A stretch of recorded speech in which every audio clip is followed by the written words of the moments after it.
my name is Savannah McCune, and I am so beyond excited to be the after-school enrichment program for this upcoming school year. In this orientation video, I'm going to be going over an introduction of myself, briefly, my schooling, my qualifications, as well as a day-to-day of what each day will look like and each activity that we'll be doing in the after-school room. And ending with just a few reminders for parents and guardians just that are need to know. I please ask that you watch this entire video through, as each thing that I will be saying is important and useful for you and your child. So to start, I just graduated from Texas State University, where I studied English and education. And doing that taught me a lot of things and just made me very sure in my career choice and what I'm doing. I've always had a passion for teaching and educating and helping kids grow and develop and learn. And that is why I am in this career that I'm in. I am currently taking my exams to become qualified to be a certified teacher in Texas. Another thing about me that some of you might know, some of you might not know, is I am Master Show's daughter. So I actually grew up at Peak Performance. I grew up taking martial arts lessons. I grew up doing summer camp, and I also grew up during after school. So it is very full circle and just kind of like a wow moment that I am now the director and in charge of something that I used to be a part of. I absolutely adore this program, and I am so excited to now be in charge of that. A quick day-to-day of what we're going to be doing in the classroom is every day we are going to be starting with what's called a community circle. A community circle entails standing in a big circle, and every single student will just go around saying something that they are grateful for, something that they are happy about, something fun that happened that day. It could be anything. It could be something as simple as, I had pancakes for breakfast. Or it could be something like, I got an A on a paper at school today. I love both of those. Both of those things are valuable in some way, shape, or form and can be said in the community circle. The reason why I am doing a community circle every single day is just to, of course, enhance a sense of community in the classroom, but it's also a way for the kids to socialize and collaborate with one another and just be comfortable being themselves, be comfortable talking to one another. A big part in the classroom that I'm going to be pushing this year is collaboration and socialization. I want the kids to be confident and comfortable talking to different people, talking to one another, and, making friends. That's a great big part of school and growing up, and I want that to be a great big part of the after school room this year. So straight from community circle, we are going to be going into silent sustained reading. Now, with the silent sustained reading, I am taking the silent portion out of there because, again, I am very big on collaboration and socialization, and I don't want the kids to feel awkward or get bored if they just have to be silent.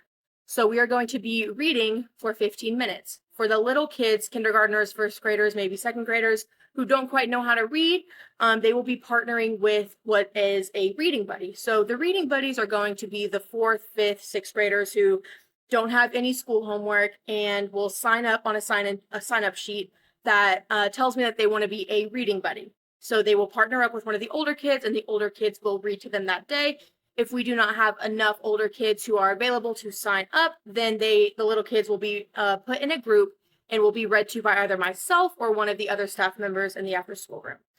So that's not the only collaborative portion of silent sustained reading. I will also be fully encouraging and supportive of if kids are sitting next to each other and they're like, hey, I don't know what this word means. Can you help me out? And they help each other out. Love that. If they say, oh my gosh, I love that book. Can we trade after we're done? I love that as well. I just want them to be comfortable socializing, comfortable collaborating. That is a very important thing for me. So after we do reading time, we are going to move into the folder and packet portion of the day. So the folders look like this.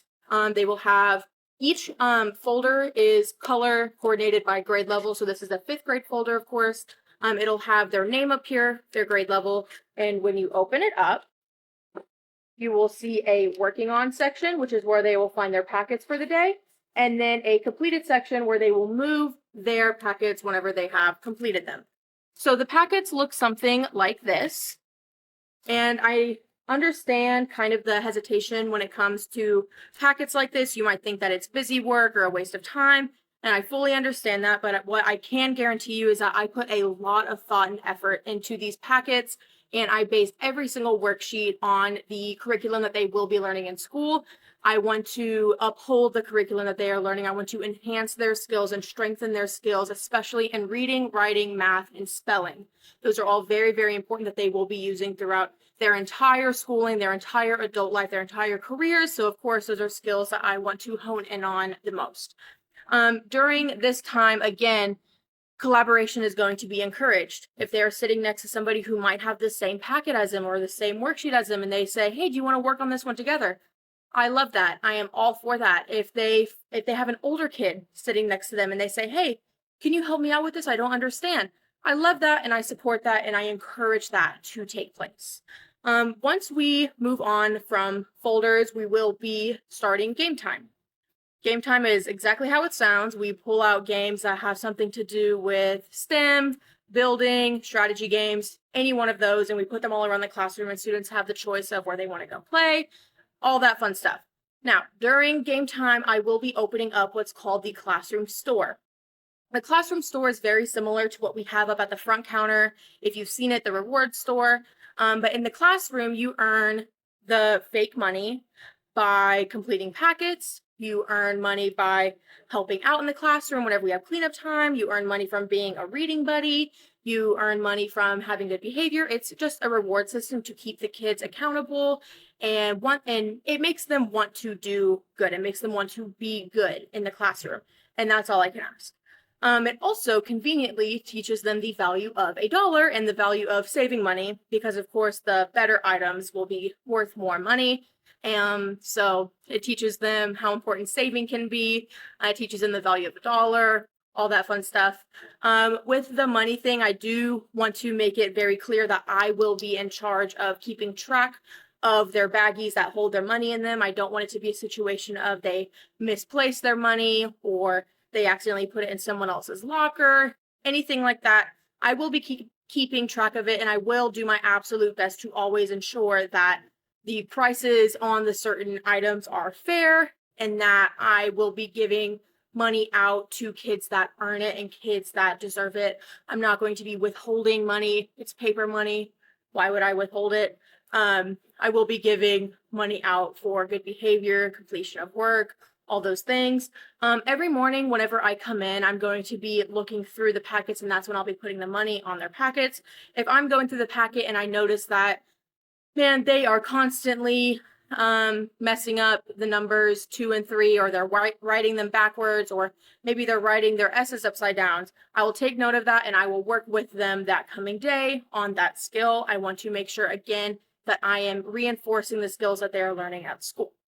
Now, speaking of school, whenever they come to the classroom, the first thing that I will be asking them is if they have any homework from school that needs to be done.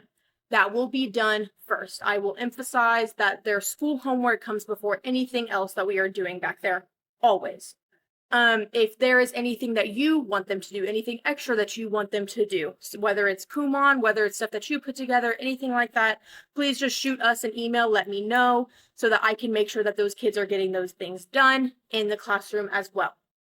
Now, just a quick few reminders for you guys. If the kid has computer homework from school, I need either a note from you or a note from their teacher stating that they have homework on the computer. I do this just as a safety precaution, that the students are not going on the computer and doing something that they are not supposed to be doing, or are going on a website that they're not supposed to be going on, anything of that nature. I just want to make sure that they are all doing what they are supposed to be doing on the computers.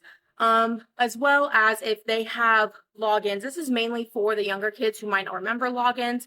If you have their login, please give me a written copy of that so that I always have their login information in the classroom. So if they need to get on the computer and they say, I don't know my login, Miss Savannah, I could say, well, luckily I know it because I have a copy of it, and I can get them all squared away. That should be it. If there are any questions at all, anything, please just shoot an email, or you can talk to me in person. I'm here every single day. I am so excited, and I am so happy that you are here. I am so happy to be a part of your child's life this year, and I'm just very excited. Thank you so much for watching.